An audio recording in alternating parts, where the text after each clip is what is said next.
Railway सुरक्षा बल के महानिरीक्षक ज्योति कुमार सतीजा ने आज उदयपुर आरपीएफ पोस्ट का वार्षिक निरीक्षण किया। इस दौरान उन्होंने सुरक्षा व्यवस्थाओं का जायजा लिया और सुरक्षा सम्मेलन के माध्यम से जवानों और अधिकारियों से सीधा संवाद किया। आईजी सतीजा ने बल की कार्यप्रणाली में आधुनिक तकनीक के इस्तेमाल और जवानों के कल्याण पर विशेष बल दिया। उन्होंने मादक पदार्थों की तस्करी के खिलाफ आरपीएफ की हालिया उपलब्धियों को भी सराहा। उत्तर पश्चिम रेलवे के आरपीएफ आईजी ज्योति कुमार सतीजा का उदयपुर दौरा सुरक्षा और तकनीक के सामंजस्य पर केंद्रित रहा। निरीक्षण के दौरान आईजी सतीजा ने आरपीएफ पोस्ट, एसआईबी और रेल रक्षक दल की टीमों के साथ विस्तृत चर्चा की। उन्होंने कहा कि रेलवे की सुरक्षा को और अधिक सुदृढ़ बनाने के लिए तकनीक का सही उपयोग समय की मांग है।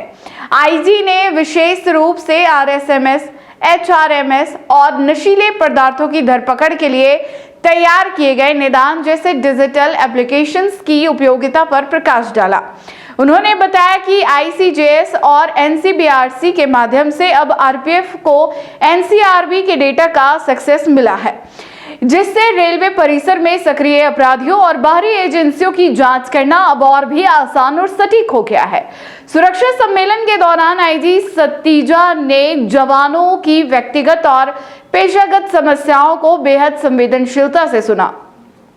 मौके पर ही एक महिला कांस्टेबल की पारिवारिक समस्या का समाधान करते हुए उन्होंने अधिकारियों को आवश्यक दिशा निर्देश जारी किए।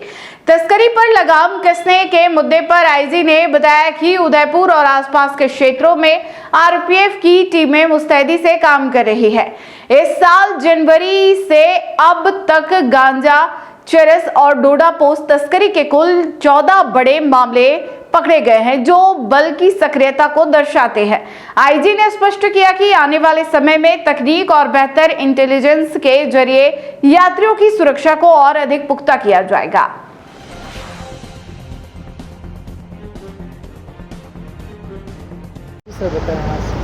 आज मैं उदयपुर आया हूँ। हमने अपने उदयपुर जो हमारे आरपीएफ पोस्ट, एसआईबी और हमारी जो रेल रक्षक दल की जो टीम है उनका हमने सुरक्षा सम्मेलन लिया है, जिसमें हम लोग बहुत सारे इश्यूज़ पे जो कि हमारे फोर्स से संबंधित होती है उस पर चर्चा की गई है।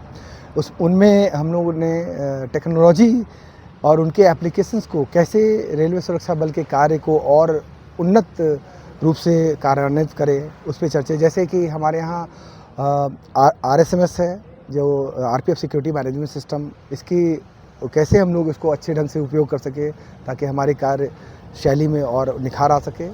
और हम लोगों ने एचआरएमएस हो गया, निदान है जो कि नारकोटिक्स से संबंधित हमारी टेक्नोलॉजिकल एप्लीकेशन है, चाहे वो आईसीजेएस है, इंटरऑपरेबल क्रिमिनल जस्टिस सिस्टम, और या एनसीआरसी है जो कि हमें अभी एक्सेस मिला है एनसीआरबी से, ताकि हम लोग जितने भी हमारे यहाँ जो भी प्राइवेट एजेंसी हमारे यहाँ रेलवे में काम करती है उनकी जांच कैसे की जाए उसका भी हमें पावर मिला हुआ है। जवानों में अभी किस तरह की परेशानी देखने को नहीं, अभी तो जो हमने बात करी है उसमें ज़्यादा खास नहीं है। एक दो छोटी छोटी परेशानियां हैं जिसको हमने तुरंत ऑन द स्पॉट ही हमने दूर कर दिया है।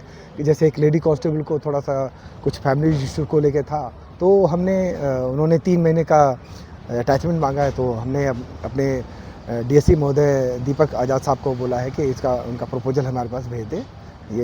ये छोटी छोटी चीज़ें थी, तो ये हम लोग इनका ध्यान रखते हैं, उनके स्टाफ वेलफेयर का भी हम लोग ध्यान रखते हैं। सर, समय के साथ साथ तस्कर जो है अब रेलवे के माध्यम से मादक पदार्थ ये जो ले जा रहे हैं उस पर किस तरह की लगाम? जी हाँ, हमारे यहाँ ऑलरेडी बहुत सारे मिशन चल रहे हैं। जैसे जितने भी मादक पदार्थ हो, चाहे आपका दारू है, इस पे हम लोग हमारी टीम मतलब हमेशा काम करती है और इसमें अच्छा हमारा रिज़ल्ट भी अच्छा मिला है। काफ़ी हम लोगों ने केसेस पकड़े हैं और इस साल तक हम लोगों ने 14 ये जो नारकोटिक्स के केसेस हमने, जिसमें गांजा, चरस, डोडा पोस्ता की केसेस हमने पकड़े हैं, जो कि अभी तक आज टिल डेट हम लोगों ने इस साल जनवरी से पकड़े हैं। तो ये हमारे लिए बहुत ही उपलब्धि की बात है।